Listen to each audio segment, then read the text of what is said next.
నమస్తే, welcome to 99 TV. Meghalaya honeymoon murder case 5 accused తోటి murder సీన్ని రీకన్స్ట్రక్ట్ చేస్తున్నారు పోలీసులు. వాళ్ళందరినీ తీసుకొచ్చారు, మేఘాలయ షిలాంగ్ తీసుకొచ్చారు. ఇందులో ఆమె భర్త రాజా రఘువంశీని సోనం హత్య చేయించింది. హనీమూన్కి తీసుకెళ్ళింది. అతన్ని తీసుకెళ్ళి అక్కడ ముందే వేసుకున్న ప్లాన్ ప్రకారం ఆమెకి సన్నిహితుడైన వ్యక్తితోటి హత్య చేయించింది. అది ఎస్టాబ్లిష్ అయింది. ఇప్పుడు ఆ 5 అక్యూజ్ని అక్కడ తీసుకెళ్ళి సీన్ రీకన్స్ట్రక్ట్ చేసి మొత్తం 5 ఇన్వాల్వ్ అయ్యారనేది మేఘాలయ పోలీసుల దగ్గర ఉన్న సమాచారం. అంటే సిట్ స్పెషల్ ఇన్వెస్టిగేషన్ టీం వీళ్ళని అందరినీ షిల్లాంగ్ తీసుకొచ్చింది. ఇప్పటికే ఇంకొక 4 వ్యక్తులని కూడా అరెస్ట్ చేశారు. వాళ్ళని కూడా తీసుకొస్తున్నారు. సోహ్రాలో క్రైమ్ సీన్ని, సోహ్రా అనే సిటీలో క్రైమ్ సీన్ని రీకన్స్ట్రక్ట్ చేస్తున్నట్టు చెప్పారు. సరే, సోనం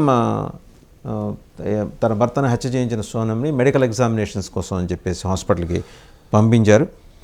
ఈ మిగిలిన వాళ్ళందరినీ కూడా 5 పోలీస్కి కస్టడీకి అప్పగించాలని చెప్పేసి వాళ్ళు కోర్టుని కోరుతున్నట్టు కూడా పోలీసులు చెప్పారు. అయితే ఇంట్రెస్టింగ్లీ రాసింగ్ కుష్వాహా ఈ అక్యూజ్డ్, ప్రైమ్ అక్యూజ్డ్, ప్రధాన నిందితుడు తల్లి ఆవిడేమంటుందంటే, నా కొడుకుని ఎవరో అన్యాయంగా ఇరికించారు రాసింగ్ కుష్వాహా తల్లి అంటుంది. ఇట్లాంటి పనులు చేయడు, ఉన్న 3 సిస్టర్స్ని తనే కాపాడుతున్నాడు. అయితే సోనం సోదరుడు గోవింద్ దగ్గర మా అబ్బాయి పనిచేసేవాడు. సోనంకి తర్వాత మా అబ్బాయికి సంబంధం ఉందని నాకు తెలియదు అని అంటూనే నా కొడుకుని ఇరికించారంటుంది ఆవిడ. దీని వెనుక ఎవరున్నారో అర్థం కావట్లేదు. నేను మేఘాలయ వెళ్ళలేను, నన్ను ఎవరైనా తీసుకెళ్ళాను. సరే, ఆవిడ బాధ, ఆవిడ తల్లి కాబట్టి. కీలక ఆధారాలు ఎట్లా లభ్యమయ్యాయి ఈ కేసులో అనేది కనుక చూస్తే, ఆపరేషన్ హనీమూన్ అనే కోడ్ నేమ్ తోటి కేసుని మేఘాలయ పోలీసులు చేపట్టారు. అది మనకి తెలిసిన విషయమే. ఇప్పటికే పోలీసులు ఈ స్పెషల్ ఇన్వెస్టిగేషన్ టీం ఏంటంటే మధ్యప్రదేశ్లో ఇండోరు, ఉత్తరప్రదేశ్లో ఘాజీపూరు ఈ ఏరియాస్కి వెళ్ళి అక్యూజ్డ్ ఇళ్లలో సోదాలు చేసింది. అక్కడి నుంచి ప్రైమ్ ఎవిడెన్స్ అయితే పోలీసులకి దొరికింది. సోనం ఆవిడ రూపొందించిన హత్య ప్లాన్ అమలు చేసిన అక్యూజ్డ్ అందరినీ కూడా మధ్యప్రదేశ్లోని ఇండోరు, ఉత్తరప్రదేశ్లోని ఘాజీపూర్లో అరెస్ట్ చేశారు. ఇండోర్లో మేఘాలయ పోలీసులు అరెస్ట్ చేసిన అక్యూజ్డ్ని కోర్టు 6 రోజుల రిమాండ్కి అప్పచెప్పింది. తర్వాత పోలీస్ కస్టడీ అడుగుతారు ఎట్లాగో. ఘాజీపూర్లో అరెస్ట్ అయిన వ్యక్తిని 3 రోజుల రిమాండ్కి అప్పచెప్పింది. సరే, ఇంతకీ తన భర్తను హత్య చేసిన తర్వాత ఆవిడ ఎక్కడికి వెళ్ళింది అంటే, సోనం రాజా రఘువంశీ దంపతులు అదే కొత్తగా పెళ్ళైంది కదా, ఇలా హనీమూన్కి వెళ్ళారు కదా. మే 23న మేఘాలయలో చిరపుంజి వెళ్ళారు. సోహ్రాలో హనీమూన్ పర్యటనలో ఉండగా గల్లంతు అయినట్టు సమాచారం. ఎలా గల్లంతు అవుతారు? జూన్ 2వ తారీఖు రాజా రఘువంశీ డెడ్ బాడీ దొరికిందనమాట.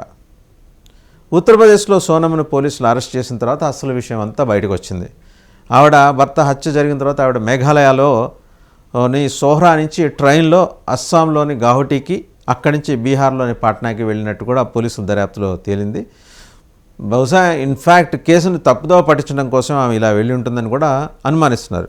మే 25, 27 తేదీల మధ్య సోనం రైల్లో ఇండోర్ నగరానికి చేరుకొని దేవాస్ గేట్లో ఒక హోటల్లో దిగింది. అక్కడే ఆమె సన్నిహితుడైన ఆమె ప్రియుడు రాజ్ కుష్వాహాని కలిసిందని పోలీస్ వర్గాలు చెప్తున్నాయి. వీళ్ళిద్దరూ పారిపోయేందుకు అక్కడి నుంచి ప్లాన్ చేశారు. ఓ టాక్సీ మాట్లాడి సోనంని యూపీకి రాజ్ కుష్వాహా పంపించాడు. తనెల్లా ఘాజీపూర్లో సోనంని పోలీసులు పట్టుకున్న తర్వాత మొత్తం ఎంటైర్ లింక్ అంతా ఎస్టాబ్లిష్ అయింది. ఏ తర్వాత చెప్పొచ్చేది ఏంటంటే, ఇటీవల కాలంలో మొగుళ్ళను చంపే పెళ్ళాలు, అలాగే హానీమూన్కో లేకపోతే హాలిడే ట్రిప్కో లేకపోతే జాలీ ట్రిప్కో తీసుకెళ్ళి మొగుళ్ళని సుపారీలు ఇచ్చి లేపించే భార్యలు వీళ్ళందరూ ఉంటున్నారు. కాబట్టి కొత్తగా అంటే సెటైర్లు సోషల్ మీడియాలో ఎట్లా వస్తున్నాయంటే, హనీమూన్కి వెళ్తున్నారా, కొంచెం జాగ్రత్త, మీ వేరే బోట్స్ అవన్నీ చెక్ చేసుకోండి, మీరు వెళ్ళేప్పుడు మీతో పాటు మీ లైఫ్ పార్ట్నర్, కొత్తగా మీ లైఫ్లోకి ఎంటర్ అయిన life partner luggage baggage check చేసుకోండి, వాళ్ళ మొబైల్ ఫోన్స్ కూడా చెక్ చేసుకోండి, ఏమైనా సమాచారాలు ఉన్నాయా అంటే ఒక హెచ్చరిక. ఇది కీడించి మేలించమంటారు కదా. ఎవరెవరికి ఎక్కడెక్కడ ఎలాంటి సంబంధాలు ఉన్నాయో తెలియని పరిస్థితుల్లో, ఇలాంటి అభద్రతా వాతావరణంలో ఈ మధ్యకాలంలో మగవాళ్ళ లైఫ్ ఎక్కువ రిస్క్లో ఉంటుందని చెప్పేసి సీరియస్ సెటైర్స్లో కూడా సీరియస్నెస్ ఉంది. వాస్తవంగా కూడా ఇటీవల కాలంలో చూస్తుంటే ప్రియుడి కోసం మొగుడిని చంపేసిన పెళ్ళాం, 3 పిల్లలకి విషం ఇచ్చి చంపిన భార్య. ఎక్కడికి వెళ్ళిపోతున్నారండి?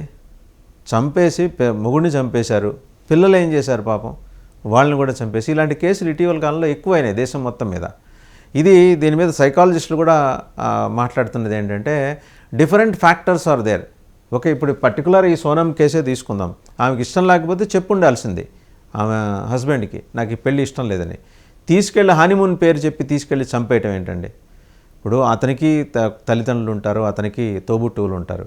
ఈమెకి ఇష్టం లేదు, చంపేసే బదులు నాకు ఈ పెళ్ళే ఇష్టం లేదు, let us drop from the idea of going for a marriage అని చెప్పుంటే అతను తప్పుకుని ఉండేవాడేమో. మహా అయితే చిన్న గలాట అవుతుంది, ఏదో నా పరువు తెస్తావంటారు, ఘర్షణ జరుగుతుంది, ఏదో పంచాయతీ అవుతుంది, పోలీస్ కేసు అవుతుంది, అక్కడితో అయిపోయేది కదా, ప్రాణాలు పోవు కదా. ఇప్పుడు ఇటీవల కాలంలో మనం ఈ తెలంగాణలోని 2-3 ప్రాంతాల్లో జరిగిన సంఘటనలు, పిల్లల్ని చంపేస్తున్నారు. వెళ్తే వెళ్ళిపోండి. ఒక చోటైతే ఒక ప్రాంతంలో భర్తే ఆమెని నీ ఇష్టం నువ్వు వెళ్ళిపో, పిల్లల్ని ఏం చేయమాకని బెతులాడుకున్న సందర్భం ఉంది. నన్నేం చేయమాకు, పిల్లల్ని ఏం చేయమాకు. ఇట్స్ నాట్ దట్ ఆడవాళ్ళందరూ విలన్స్ అని చెప్పడం కాదు అక్కడ, కానీ ఈ ట్రెండ్ పెరిగింది. ఇది చాలా అలార్మింగ్, ఇది చాలా భయానకమైన పరిస్థితి. రేపొద్దున ప్రత్యేకించి ఇలా షిల్లాంగ్లు లేకపోతే ఇంకా నార్త్ ఈస్ట్లో పాటు మనకి నార్త్లో ఉన్న పర్యాటక ప్రాంతాలకి హాలిడే ట్రిప్స్ కోసం లేకపోతే హనీమూన్ ట్రిప్స్ కోసం వెళ్ళేవాళ్ళు 1కి 10 సార్లు ఆలోచించుకోండి అని చెప్పేసి సోషల్ మీడియాలో వస్తున్న ఆ ట్రోల్స్ చూస్తుంటే నిజమే, దాంట్లో సెటైర్ ఉండొచ్చు కాక, బట్ సీరియస్నెస్ కూడా ఉంది. అండ్ ఇట్ అప్లైస్ ఫర్ భార్యలు ఆల్సో. ఎందుకంటే ఇప్పుడు భార్యలు భర్తలను చంపుతున్న సంఘటనలు చూసాం, అలాగే భర్తలు భార్యలను చంపిన సంఘటనలు కూడా జరుగుతున్నాయి. బట్ ఈ నెంబర్ ఎక్కువ అవుతుంది, భార్యలు చంపేస్తున్న నెంబర్ ఎక్కువ అవుతుంది. ఏమన్నా వివాహేతర సంబంధాలు ఉంటే ముందే మాట్లాడేసుకొని, లేదు I'm having relation with for certain X or Y or Z, so I don't want to go for a marriage అని చెప్తే అయిపోతుంది. అక్కడితో చిన్నపాటి గొడవతోటి ఆ రిఫ్ట్ తోటి ఆగిపోతుంది. లేకపోతే మహా అయితే పోలీస్ కేసు, మా పరువు తీస్తామని కొట్లాట, అంతవరకే. చంపుకోటాలు ఉండవు. తీసుకెళ్ళి దానికోసం మనుషులను ఎంగేజ్ చేసి సుపారీ ఇచ్చి చంపించే పరిస్థితి అక్కడ ఉందంటే is high time to review. ఒకసారి భారతీయ సమాజంలో ఇటువంటి పెడధోరణులు పెరుగుతున్నాయంటే, అవాంఛనీయ ధోరణులు పెరుగుతున్నాయంటే ఎక్కడో ఒక చోట దీనికి పులి స్టాప్ పెట్టాలి. సో దీని మీద సైకాలజిస్టులు పనిచేయాలి, మహిళా సంఘాలు పనిచేయాలి, మానవ హక్కుల సంఘాలు పనిచేయాలి. ఈ పర్టికులర్ కేసే తీసుకుంటే సోనంకి అక్యూజ్డ్ తోటి రిలేషన్షిప్ ఉంటే she can admit I have relationship with that boy, నేను అతన్నే పెళ్లి చేసుకుంటానంటే అయిపోయేది. లేదా అక్కడేదో కులం, వర్గము, సమాజము, మతాలు ఇలాంటివి ఏమన్నా కట్టుబాట్లు ఉంటే కొంతకాలం గొడవ నడుస్తుంది. ఏదైనా పోలీస్ సమక్షంలో చేసుకుంటే పెద్ద రిస్క్ ఉండదు, ఘర్షణ ఉంటుంది, రిస్క్ ఉండదు. ప్రాణాలు తీసేసే ఒక దుష్ట సంప్రదాయం, ఈ హైర్డ్ కిల్లర్సు, సుపారీల వటాలు ఎక్కడికి పోతున్నాయి? ఇవన్నీ ఏదో పెద్ద పెద్ద క్రైమ్ స్టోరీల్లోకి లీడ్ చేస్తోంది. అక్కడ ఇవాళ ఆమె లైఫ్ పోయింది, చంపిన వాడు అక్యూజ్డ్ లైఫ్, వాడితో పాటు సుపారీ తీసుకొని కత్తులు, కొడవళ్ళు తీసుకొచ్చిన వాళ్ళ లైఫ్ అన్నీ పోయిన, అందరి లైఫ్ పోయింది. ఏం సాధిస్తుంది ఎండ్ ఆఫ్ ద డే ఆమె కానీ?